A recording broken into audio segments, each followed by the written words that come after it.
성경 말씀 요한계시록 6장입니다. 요한계시록 6장 9절부터 11절까지만 읽도록 하겠습니다. 요한계시록 6장 9절에서 11절까지 석절을 한 목소리로 함께 읽겠습니다. 다섯째 인을 떼실 때에 내가 보니 하나님의 말씀과 그들이 가진 증거로 말미암아 죽임을 당한 영혼들이 제단 아래에 있어 큰 소리로 불러 이르되 거룩하고 참되신 대주제여 땅에 거하는 자들을 심판하여 우리 피를 갚아주지 아니하시기를 어느 때까지 하려 하시나이까 하니 각각 그들에게 흰 두루마기를 주시며 이르시되 아직 잠시 동안 쉬되 그들의 동무종들과 형제들도 자기처럼 죽임을 당하여 그 수가 차기까지 하라 하시더라. 아멘. 주보에는 17절까지 나왔는데 이렇게 준비하고 하다 보니까 덜 준비된 것 같기도 하고 또 괜히 또 뒤에 끝까지 하려고 하면 또 시간이 길어질 것 같아서 오늘은 9절부터 11절까지 다섯 번째 인 떼는 이야기만 오늘 좀 하도록 그렇게 할게요. 괜찮죠? 빨리 맞추면 더 좋죠, 그죠? 현대 종교를 제외하면 거의 대부분의 종교가 희생 제물을 바치는 제사 위주로 흘러갑니다. 그죠? 고대 종교일수록 더 그렇습니다. 생명을 바친다라고 하는 것은 최고의 어떤 정성이거든요. 근데 지금 뭐 생물을 우리가 막 각뜨고 막 불태우고 할 수는 없잖아요, 그죠? 그랬다가는 당장 뭐 동물보호협회에서 막 고발 들어올 거예요, 그죠? 동물 학대로. 그럼 저는 이게 생활체가 들어가는 거죠. 대부분의 이전에 생성되었던 종교들은 이 제물을 드리고 그 희생 제물의 피를 특별하게 각별하게 여겼다라고 할 수가 있습니다. 구약 성경도 마찬가지죠. 구약 성경에 제사를 드릴 때에 희생 제물과 그걸 이제 번제단 위에 향을 불 피워 가지고 그 향기를 하늘로 올려 보내죠. 그죠? 그리고 그 잡은 희생 제물의 피는 어떻게 하죠? 마십니까? 마시면 안 되죠, 그죠? 피는 생명입니다. 생명이 인간이 흙에서부터 왔으니 모든 육체가 동물들의 육체는 근본 흙으로 만들어졌잖아요, 그죠? 인간도 마찬가지고. 그래서 본래의 자리로 돌아가게 하시는 게 땅에다가 그냥 부어버립니다. 그 근본은 이제 하나님이시겠죠, 그죠? 하늘과 땅에 분리시키는 겁니다. 예수님도 마찬가지입니다. 신약 성경에 예수님도 마찬가지인 것이 예수님께서 죽임을 당한 어린 양이 되셨단 말이에요. 요한복음에 나와 있듯이, 어린 양을 보라고 이렇게 표현하잖아요, 그죠? 세상 짐지고 가는 어린 양으로 이렇게 예수님을 표현하는데 그 어린 양의 피와 피와 살을 통해서 오늘 우리를 통한 속죄의 제사를 주님께서는 십자가에서 드리신 거예요. 그런데 이것이 히브리서에 나와 있듯이 계속 반복되어지는 어떤 제사가 아니라 한 번에 모든 죄의 근본 뿌리까지 다 해결하시는 그런 속죄의 피를 흘리시고 희생 제물을 바치신 것이 바로 예수님의 십자가입니다. 그래서 그 피가 주는 구속의 은혜라고 하는 것이 참 크죠. 그런데 그 피 흘림이라고 하는 것이 예수님의 십자가의 피만 끝나는 것이 아니라 오늘 말씀 보게 되어지니까 바로 성도에게도 저와 여러분들에게도 피를 흘려야 하는 그런 믿음 생활을 해야 된다는 거예요.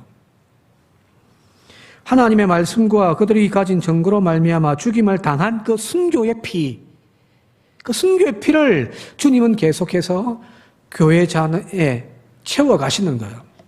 오늘 11절 말씀을 같이 한번 읽어볼게요. 하나님의 말씀으로 말미암아 죽임을 당한 영혼들이 제단 아래에, 이 제단이란 바로 번제단이란 말이에요, 그죠?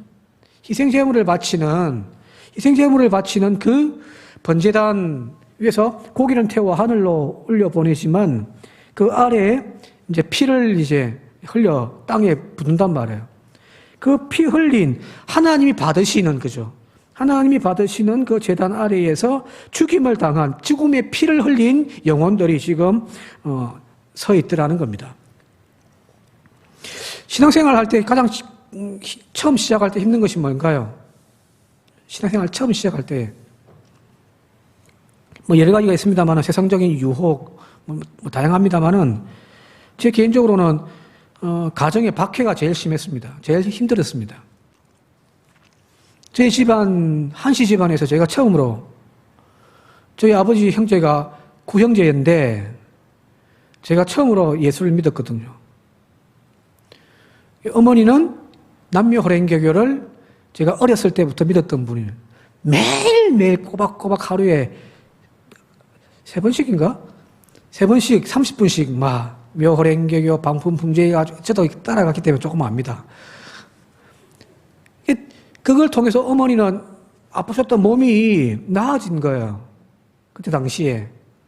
그러니까 이게 완전 어떤 신앙이 그냥 뭐 딴따라 신앙이 아니라 깊은 신앙을 가지고 있었기 때문에 제가 어렸을 때부터 교회 나간다라는 것은 꿈에도 못 꿨습니다. 한 번은 우리 동네에서 거기도 제일 큰 이제 교회, 그 당시에 지금 어머니가 그 교회 나가시는데 그 교회 마당에 놀이터가 있단 말이에요.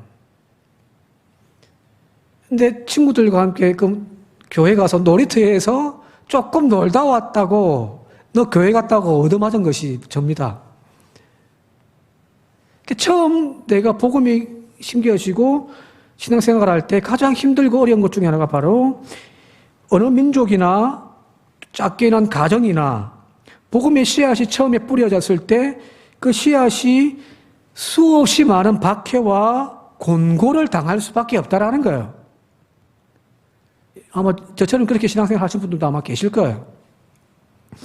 기독교 역사에서 초창기 신앙이 전해지고 어떤 민족이나 나라 전해질 때마다 거의 빠지지 않고 대부분의 나라에서 복음은 박해를 받았습니다. 박해를 받았어요. 왜? 이질적인 거거든요. 그래서 순교의 피를 흘린 것이 기독교의 역사입니다. 기독교의 역사를 딱 한마디로 요약하자면 순교의 역사예요. 다른 거 아니에요. 마치 그런 공식적입니다. 복음이 들어가면 처음에는 박해를 받다가 그냥 씨가 말라 없어진 것이 아니라 그 주님이 심겨놓으신 그 복음의 씨앗이 또 자라고 또 자라서 짓밟고 짓밟힘 가운데서도 끝까지 뿌리를 내려서 그 민족을 살려내는 것이 복음의 능력이거든요. 다시 한번 말씀드립니다만 기독교의 역사 더 좁혀서 이야기하자면 선교의 역사는요. 순교의 역사입니다. 순교의 피가 그 땅에 흘려 그 땅을 정결케 하고 거기에서 복음의 씨앗들이 올라오는 겁니다. 거의 예외가 없습니다. 어느 나라든지 어느 민족이든지요. 바로 기독교 역사가 순교의 역사라고 하는 것이 가장 우리가 알 수 있는 것이 첫 번째 순교자가 누구죠? 첫 번째 순교자? 예수님입니다.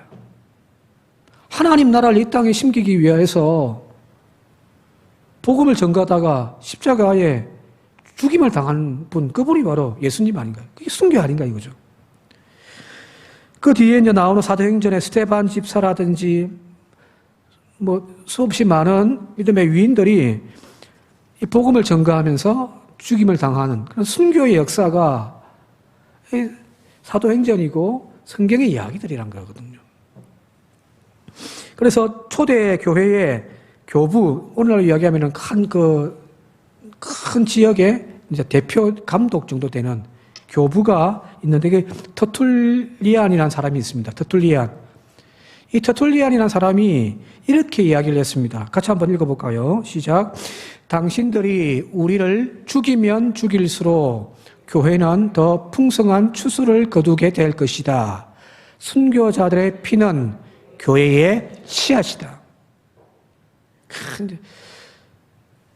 순교자의 그 피가 교회를 성장케 하는 씨앗이 되어진다는 거잖아요. 그죠? 실제로 기독교 2000년 역사가 그걸 증명해내고 있거든요. 너희들이 이 복음이라고 하는 이걸 짓밟고 그냥 죽이기 위하여 막 발광하지만 오히려 너희들이 밟으면 밟을수록 더 강해지고 더 퍼져나가는 것이 복음이라는 거예요. 참 신기하죠, 그죠? 초대교회는 바로 이런 전도와 선교를 위한 순교의 시대라고 이야기할 수가 있습니다. 영화 많이 보셨잖아요. 기독교 영화 보면은 이 초대교회 역사에서 엄청난 박해와 수없이 많은 사람들이 죽어나갔단 말이에요. 성령 강림 전에 마가다락방에 꽁꽁 숨어 있었던 제자들입니다. 그런데 성령이 그들 가운데 임재하고 충만함을 받으니까 여기 머물러 있을 수가 없는 거죠. 문을 박차고 세상으로 나가버린 거예요. 나가서 예수는 그리스도다, 하나님의 아들이시다. 너희가 그들을 죽였고 그가 부활하심으로 우리의 구원자가 되셨다라고 하는 이 복음을 외치고 다니는 거예요. 그렇게 세상을 소란스럽게 했던 그들을 가만히 두어줄 수가 없잖아요. 그죠? 그래서 박해하고 죽이는 거예요. 그게 초대교회 역사입니다. 지금도 마찬가지인 거 아닌가요? 이슬람에 가면, 이슬람 국가 가면 기독교 선교할 수가 없습니다. 선교사의 타이틀을 가지고 들어갈 수가 없단 말이에요. 거기서 선교하시는 분들은 전부 다 이제 직업을 숨기죠. 그죠? 그죠? 다 가라로.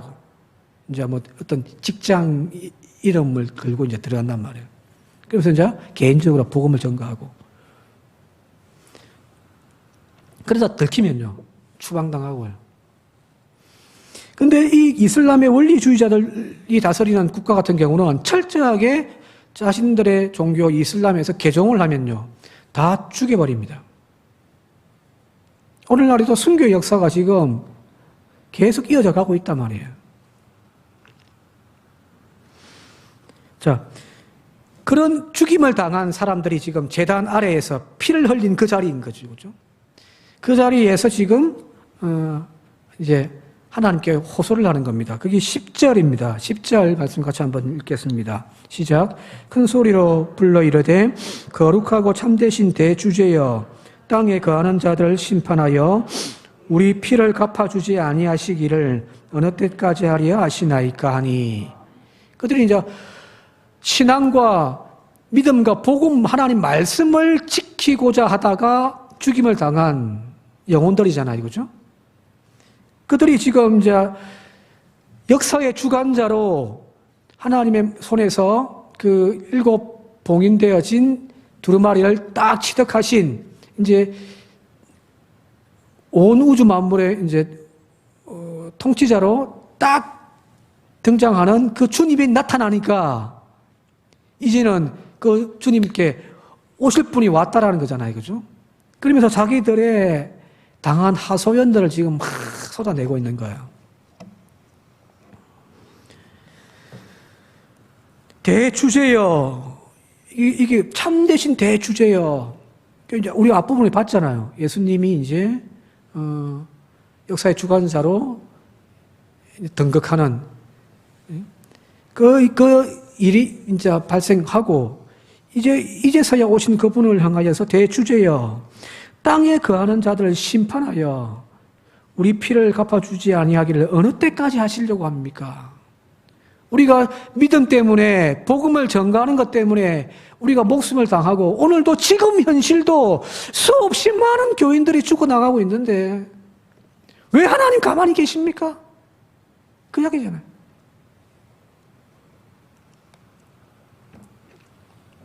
참고로 한 2번 말씀드린 것 같은데 유대인들의 묵시사상, 종말사상이라고 하는 것이 유대인에게서 이제 나온 거예요. 다른 나라에서는 없어요. 민족에서는. 유대교에서 나온 이 종말사상, 묵시사상이 발전되어졌던 원인 중에 하나가 뭐냐면은 바로 신앙의 정조를 지키다가 믿음의 정조를 지키다가 목이 달아나고 죽임을 당한 그 사람들의 죽음을 어떻게 할 거냐라는 물음대에서 나오는 거예요. 안 그런가요? 헬라가 다스리면서 황제 숭배를 지금 성전 안에다가 황제의 우상을 세워놓고서 절을 하게 만드는데 율법을 다 금지시켜버리고 안식일도 없애버리고 이제 완전 유대교를 말살하려고 하는 정책들이 막 쪼여올 때에 이러면 어떻게 하시겠어요?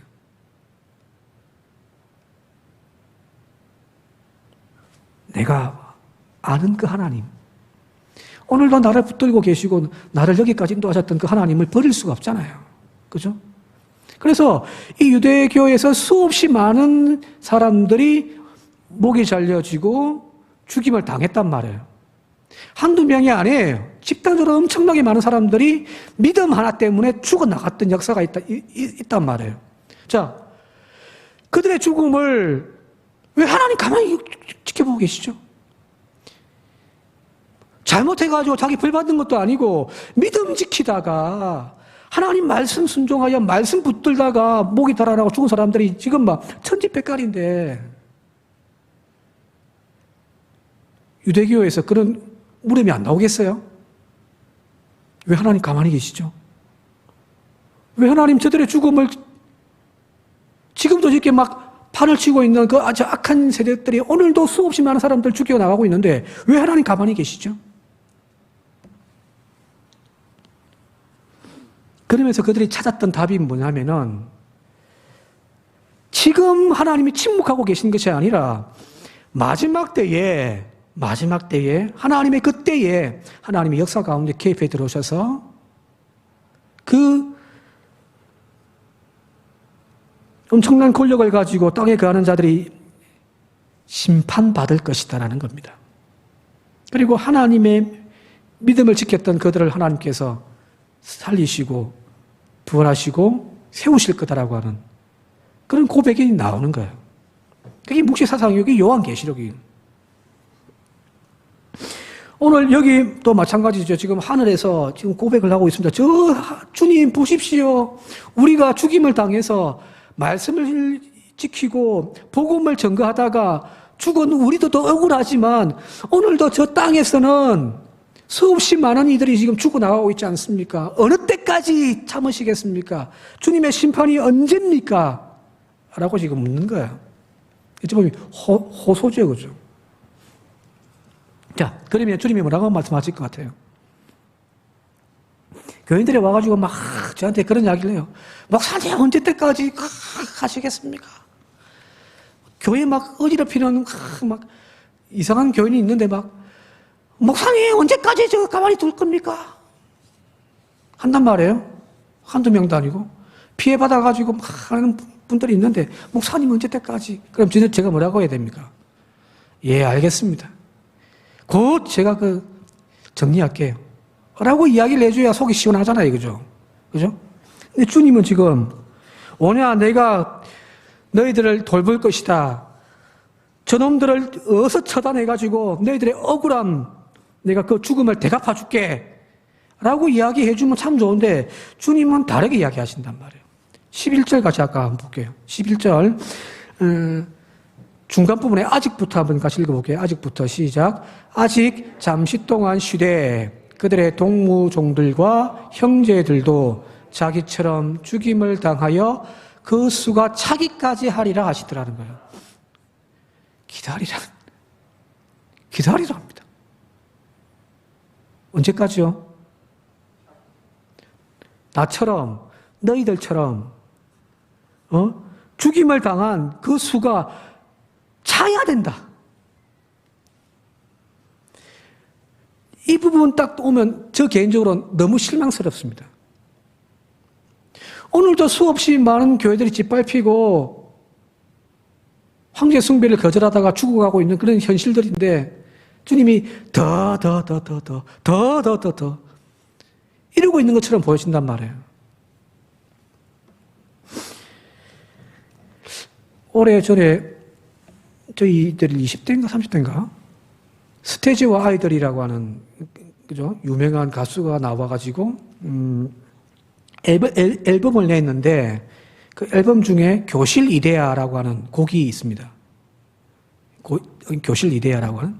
근데 그 테이프에 그 노래를 정방향으로 안 돌리고 거꾸로 돌리면 거기에서 이상한 소리가 나온다라고 하는 괴담이 있었습니다. 거꾸로 돌리면은 어떤 소리가 나오냐면 피가 모자라, 피가 모자라 그런 소리가 나온다고 하는 괴담이 있었습니다. 근데 그건 진짜는 아닙니다. 그냥 말 그대로 괴담입니다. 오늘 이 본문을 읽다 보니까 예수님이 지금 뭐라고 하신 거냐면 피가 모자라, 피가 모자라 지금 그런 것처럼 들리잖아요. 그죠? 오늘 내가 막 피 흘려가지고 지금 호소를 하고 있는데 주님이 하신 말씀은 피가 모자란다. 피가 모자란다. 그래서 여러분들 실제로 이 본문 말씀 때문에 이단 사이비들 중에 이상한 종말론자들 그래서 날짜를 정해놓고 이제 주님이 오셔야 되는데 이 피가 모자라가지고 이 피가 없어서 다 차지 못해서 주님이 오시지 못한다고 해가지고 집단 자살하는 경우들도 있었습니다. 진짜 주님이 지금 피가 모자라서 지금 역사에 개입해서 심판하지 않는 건가요? 그 의미를 좀 제대로 알아야죠. 그죠?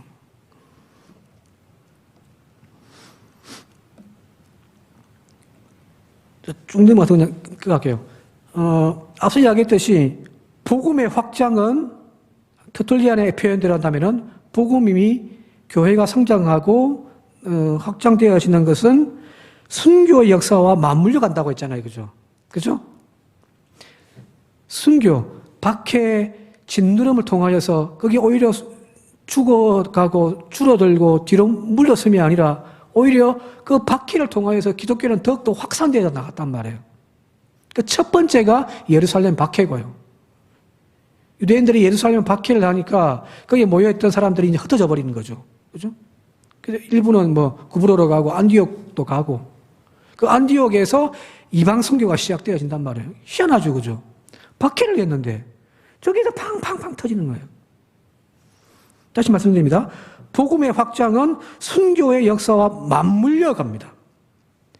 그래서 복음이 나빠서가 아니에요. 세상이 악해서 그렇습니다. 그죠? 하나님의 나라를 선포했던 하나님의 아들조차도 예수 그리스도조차도 십자가에 못 박았던 그 세상 때문에 복음은 언제나 순교와 함께 가는 거예요. 진리를 하나님의 나라를 선포하는 이 교회가 진리를 담보하고 있는데 문제는 세상이 악하니까 이 진리를 짓누르기 위하여 순교와 박해가 함께 가는 거예요. 복음은요. 자, 그렇다면은 그 수가 차기까지라고 하는 표현의 정확한 뜻은 무엇일까 추측 가능한 거죠. 순교자, 죽어나가는 사람들 숫자가 아니에요. 몇 명이 더 죽어야 된다 이게 아니란 말이에요. 오늘 주님이 우리가 죽는 것이 그렇게 뭐 찾다 하나 더 찾다 그렇게 하실까요? 아니에요.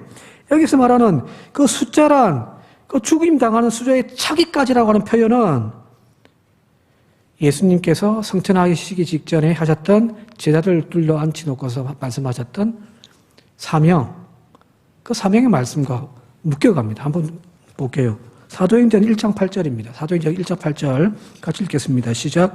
오직 성령이 너희에게 임하시면 너희가 권능을 받고 예루살렘과 온 유대와 사마리아와 땅끝까지 이르러 내 증인이 되리라 하시니라. 그러니까 예루살렘에 있던 교회가 유대로 사마리아로 빌립 집사의 그 사마리아 전도 그리고 이제 그 복음이 이제 안디옥을 통해서 땅끝까지 지금 막 뻗어 나가는 거죠. 그죠? 그죠? 이게 선교죠. 그죠? 복음 전거고요. 여기서 말하는 땅끝이 어딘가 그게 중요한 것이 아니에요. 어떤 뭐 선교단체는 예루살렘에서 시작했으니까 돌아서 다시 예루살렘으로 가야 땅끝이라고 이야기하는 뭐 그런 건 의미 없습니다. 모든 민족이 모든 나라가 모든 사람들이 복음의 소리를 듣고 구원을 얻기까지예요. 이게 땅끝이에요. 어떤 지형적인 끝이 아니라 모든 나라, 모든 민족, 모든 곳에 하나님의 복음이 전거되는 그때까지. 그렇다면 순교자의 피가 차기까지라는 말도 그런 뜻이 아닐까요? 복음은 순교와 함께 간다고 했잖아요. 복음은 박해와 함께 간다고 했잖아요. 그죠? 복음이 들어올 때에 두 손 들고 환영하면서 어서 들어오시라고 했던 민족과 나라는 거의 없습니다. 항상 박해와 순교의 역사입니다. 우리나라도 마찬가지잖아요. 그 복음이 순교의 고통을 감내하고 땅끝까지 전해지는 순교의 피가, 순교의 각오를 가지고 땅끝까지 가는 그 순간 이제 주님의 나라는 우리들 가운데 임한다는 이야기입니다. 14만 4천을 채워야 된다, 뭐 몇만을 채워야 된다. 그 숫자를 우리가 어떻게 알아요? 그래서 오늘도 나는 순교당하는 피를 흘리겠다. 주님이 우리의 피를 요구하시는 것이 아니라 복음 전거하면서 당하는 박해, 오늘도 그것에서 주저앉지 아니하고 또 나가서 또 복음을 전가하는 그 발걸음, 그 땀방울, 눈물. 주님은 그걸 지금 기다리고 계시는 거예요. 거기 땅끝에 이를 때에 다 차는 겁니다.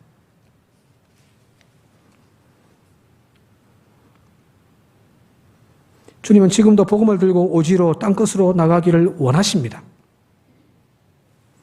설사 그곳에서 우리의 목숨을 내려놓아야 한다 할지라도 복음이 땅끝까지 전파되어져야만 끝이 옵니다.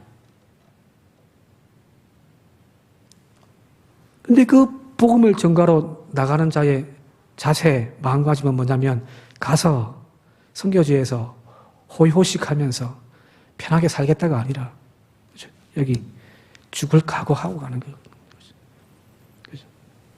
물론 다 죽으라는 이야기가 아니에요. 선교지 나가가지고 다 죽어야 된다, 그 이야기가 아니란 말이에요. 자, 그런데 오늘날 우리가 살고 있는 이 시대를 가만히 되돌아보면 참 평화로운 시대가 되어졌죠, 그죠? 예수 믿는 것 때문에 저희 집에서 저한테 박해를 안 해요. 오히려 아이고 한 목사 신앙생활 좀 잘해라고 합니다. 저희 어머니는요. 목사가 교인들 위해 기도해야 된다고 지금 그렇게 이야기를 한단 말이에요. 여러분들 지금 신앙생활을 하는 것 때문에 가정에서 어려움당하고 무시당하고 핍박당하는 분 혹 계십니까?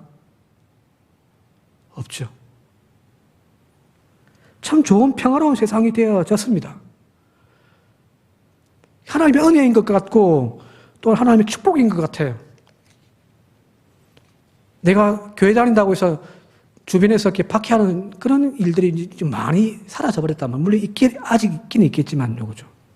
근데 다르게 한번 생각해 보면, 박해의 시대는 오히려 기독교의 복음이 더욱더 강해졌고, 복음이 확장해가는 매개체 역할을 했단 말이에요. 그죠? 반대로, 복음이 지금 이루어진 유럽이나, 오늘날 우리 한국처럼 박해가 상실되어지고, 순교자의 피가 그런 정신이 지금 이제는 더 이상 흘릴 필요도 없는 그런 시대에, 종교의 자유가 보장되어져 있는 이 시대에 우리의 신앙은 왜 이리도 나태해졌죠.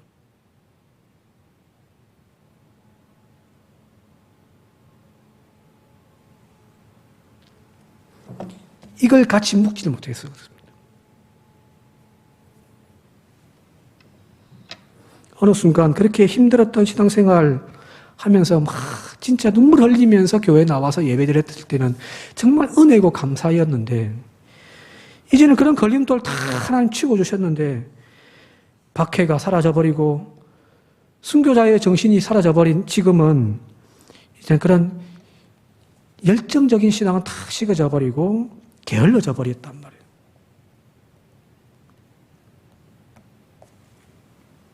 박해가 멈추고 순교의 피가 멈추어지면서 복음의 전진도 속도가 느려졌습니다.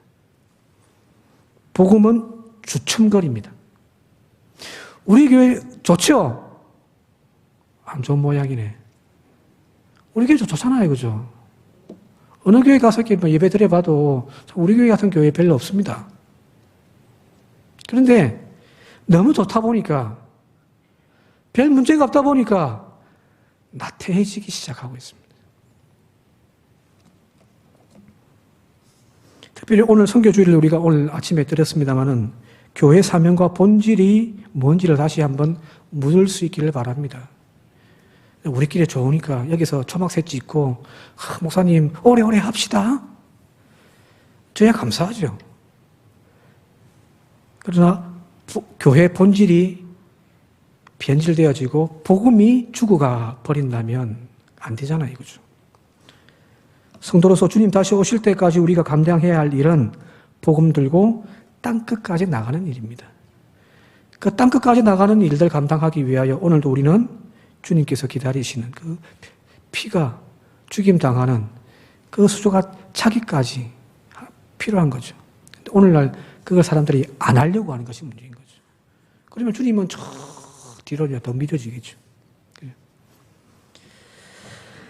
자, 앞서 우리 집사님 기도하실 때도 그렇게 했습니다만은 해외 나가서 선교하고 있는 피땀 흘리고 있는 그 선교사를 위하여 기도 많이 해주시길 바랍니다.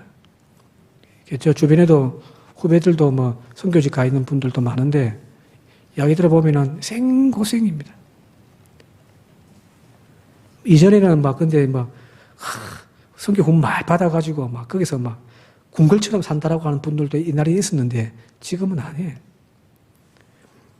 더 많이 기도해 주시고 그들 통하여 땅끝까지 복음이 전거되어져 가는 일들을 함께 동력하는 우리 교회와 저와 여러분들 되시기를 주님 이름으로 축원드립니다.